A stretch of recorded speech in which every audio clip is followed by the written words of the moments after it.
Hello, I'm Crafty Patti, and you're back for some more fun. Yay!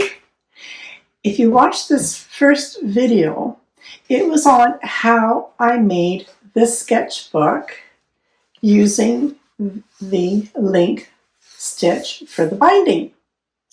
And then I got so excited about my sketchbook, I started decorating the cover. But then I thought, oh, I gotta stop because I want to show you how I do this. So before we can show you how I actually applied these papers, you need to know how to make the papers. So I've now done a video on making these papers that you will put on the outside of your sketchbook or on any project or in a collage or whatever you're making. So in this video, I'll go over lots of ideas and techniques to get you started making collage fodder for your fun projects. So come on, have some fun with me making some fun papers.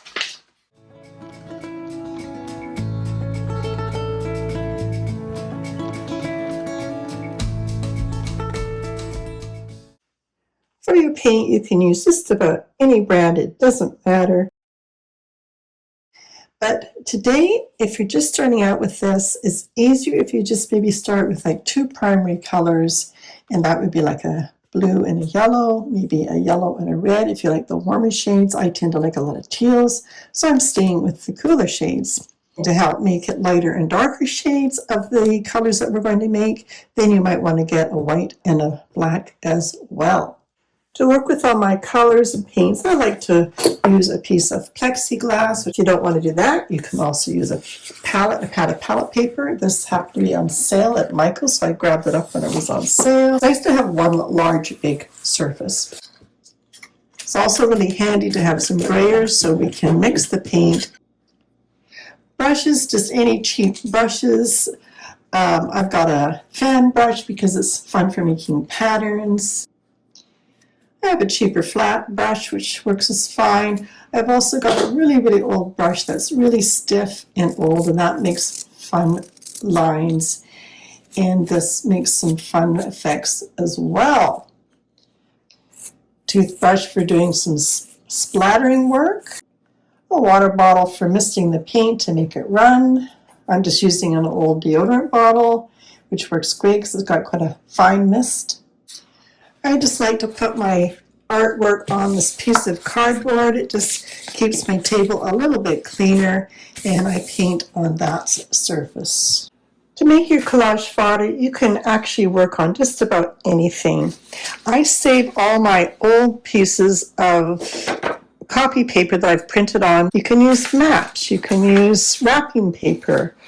These are some old doodle pages I had out of just like a little memo pad where you can paint over some writing that you've had. You can go to the stores, the secondhand stores, and I found this. This is an old music book, and that works wonderful to print some fodder on as well. You can use old envelopes that have got neat patterns inside. Old dictionaries that you can find at the secondhand store. It's endless, but the main thing I do use is my old copy paper. The really fun thing now is looking around your house to see what you can make marks with. And there are a lot of things in your home. This is a coffee lid for making circles, all the lids from your bottles, the lids from your canning jars. I'm using an old thread spool to make some fun marks.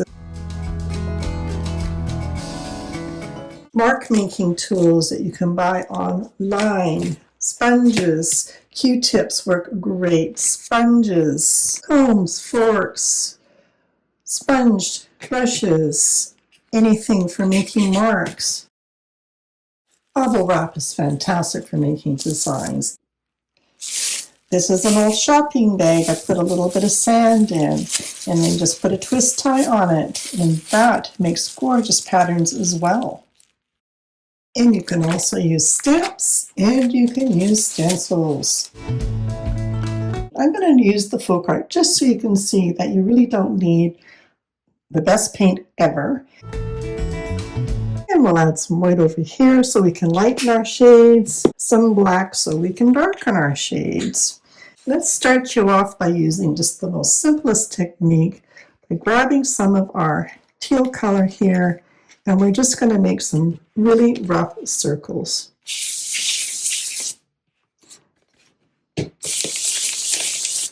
And with using the dry brush, you're going to get the different textures. And even though this doesn't look like much right now, but if you cut out little pieces of this, it can be quite interesting. So let's say we don't want it that dark. Let's say we want to have it a little bit lighter. So let's grab a little bit of that white, add it into our darker teal. And now we've got another pretty color. Let's come in again and to make some more colors inside there. So let's touch our black a little bit in there. Won't need much. And you'll see again. Now we've got a really dark blue. So just with these few colors, you've got lots of options. And that gives it some dimension.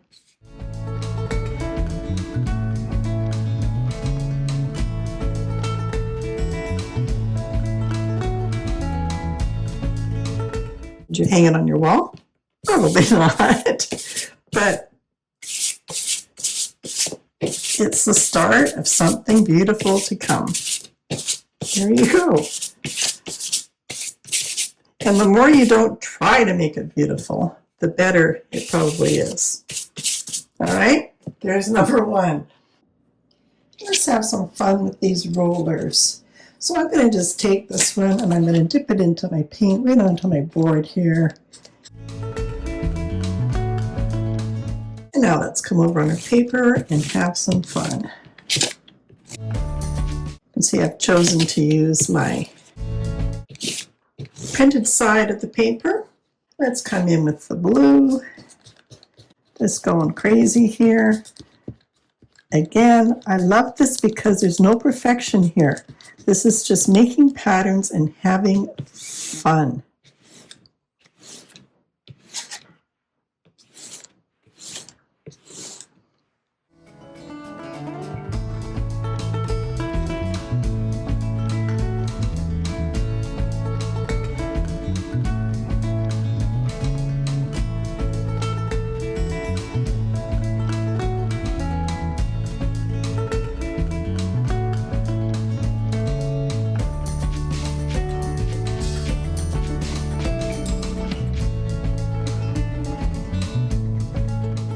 Got to keep remembering, this isn't your piece of artwork. We're going to be taking a section of it. It might be that just those 3 lines are what we want in a collage. And now that we've got a little bit of a background in here, let's try the balloon. So I'm going to just dip into the colors here. There's some color there. I'm going to dip into some of my white. Dip into some of the yellow.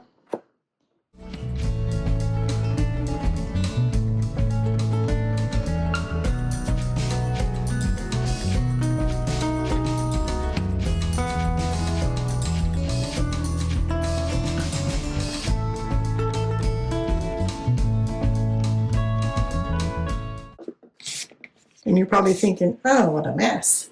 But again, remember, this is little pieces of art in here that we're going to work out really well into the bigger picture. That's looking pretty cool right there. Let's play with some of our circles now. I'm taking my candy lid.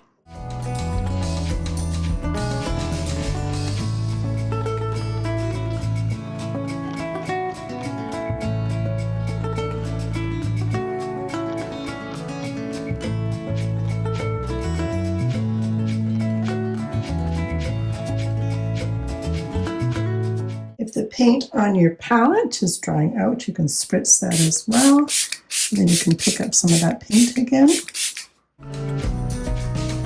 I'm going to come in with my toothbrush. I'm going to grab into some of that white. And I'm just going to use my finger to spritz in some white spray. It's another fun technique. Right now I've got paint on my finger, so why not use that to do something else with it. I've got one really thick line in here, which is fine, but let's work with it. I'm going to just draw that out.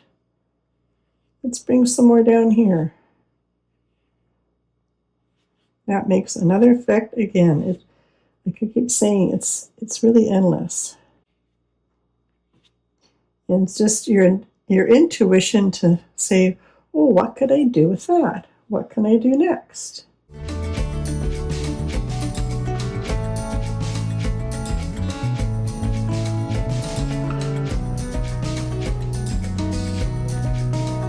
I'm just going to put these down.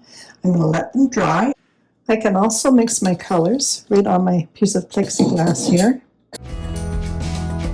And let's try this on our bubble wrap. So I'm going to take my roller and I'm going to roll right over the top of the bubble wrap. So I've got the bubble wrap that's covered in paint. And let's pop that right down onto our background that we've already done. And now we have a beautiful flower imprint. So we can just keep re-inking it.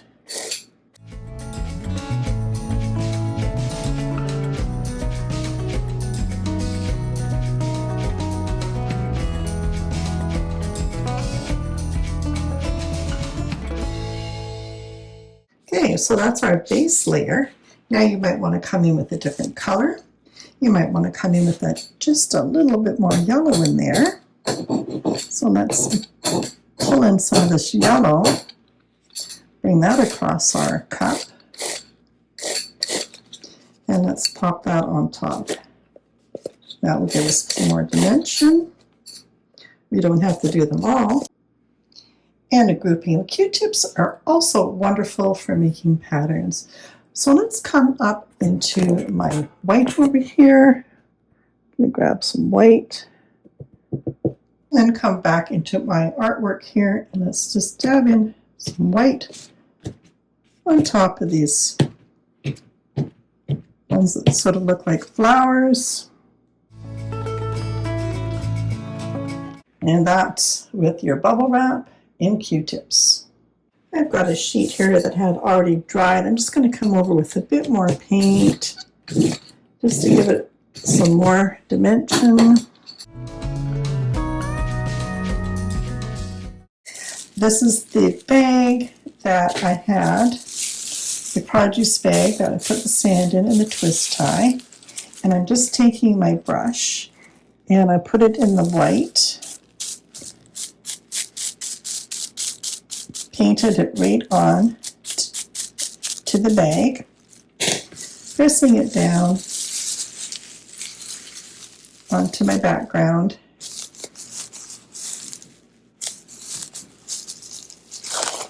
And there you have some beautiful flower images. This is one of my favorites for sure.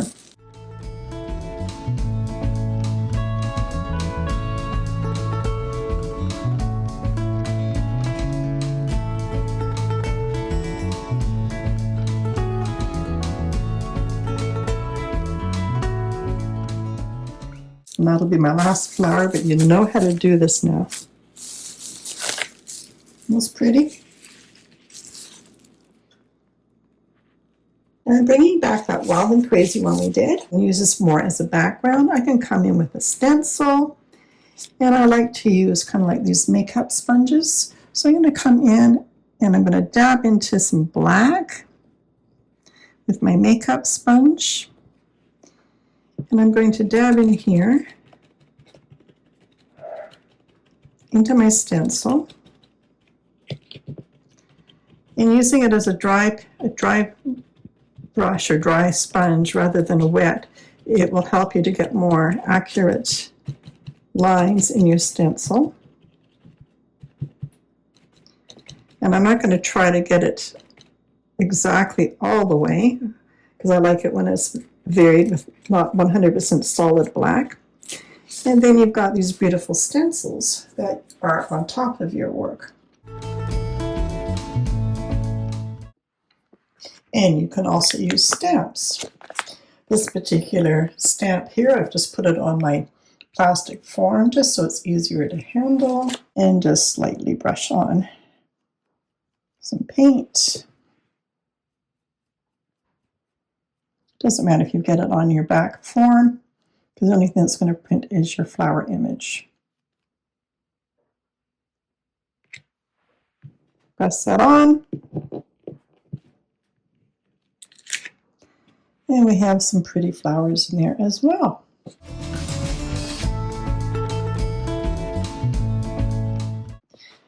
And there you have stencils and stamps on top of a background. I thought I'd have fun with the bottom of my plant container. Push it down with the end of my paintbrush so I get the images. That's a little bit more interesting. This is the chocolate mold that I cut up, because I thought those would make some fun patterns. Let's try that. You could roll the paint on with the brayer, or paint it on like I'm doing here. Oh, that's pretty fun.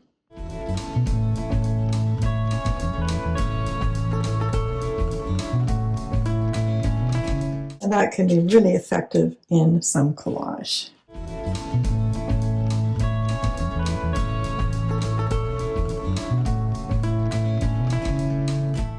As I keep saying, it's endless. I'm just trying to give you a bunch of ideas to fill your world with color and patterns.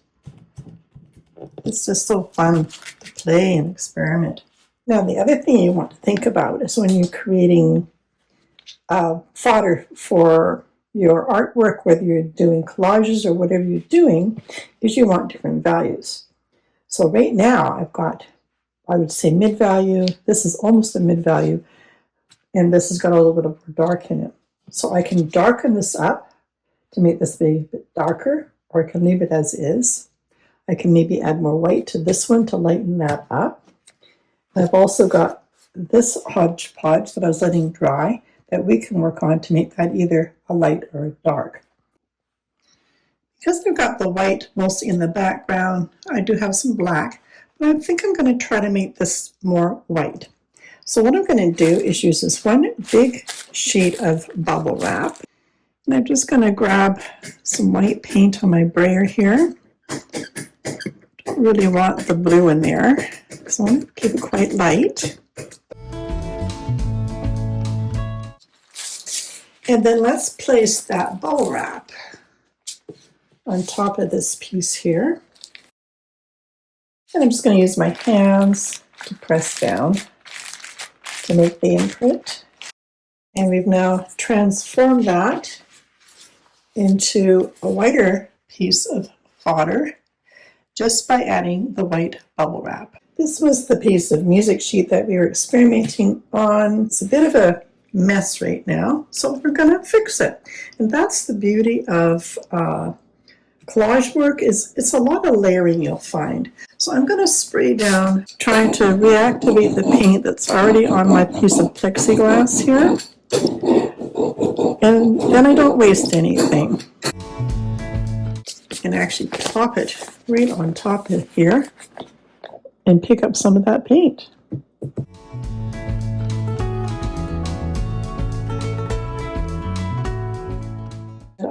I'm basically just making a background with leftover paint so nothing is wasted. So I've found another stencil. I'm trying to do not all circles because I do tend to like circles. So let's just come in here and make a few lines.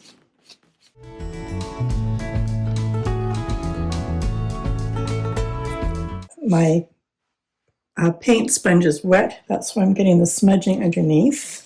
That's why this one I did a little more carefully, just so you know. But again, it adds to the effect. It's not a bad thing. I haven't used my toilet paper roll yet, so let's try that. I've already got black paint on my sponge, so might as well use it up.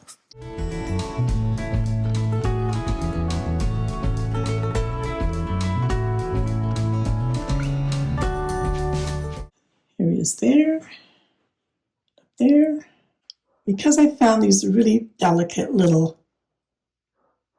flowers that I just had to use my ink pad, because that's the way you're going to get some really definite imprints.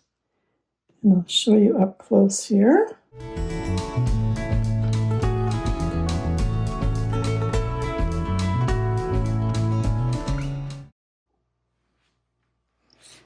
And just to give it a bit more oomph, I'm just going to add one more color of a brighter blue in here with some more rings, partial rings, and hopefully that will just make it pop. I have some white paint to use up. I don't waste any of my paint. So I'm going to come into some of these other bubble wraps, circle, and just define some of them. Just adding that little bit more of design to it. We've got 5 papers with different values, different patterns that we could possibly use in a collage. We've got some darks, we've got some mediums, and this I would call a sort of medium, and we've got darks in this one, and we've got our lights. So there you go. I hope you enjoyed that. And there's so many more methods of doing printmaking. It goes on forever. I have lots more ideas, so just let me know in the comments what you would like to see, and in another video I will see what I can come up with, because Crafty Patti is always coming up with something. Make sure you turn on your notification bell so you don't miss the next video. So until then, bye bye.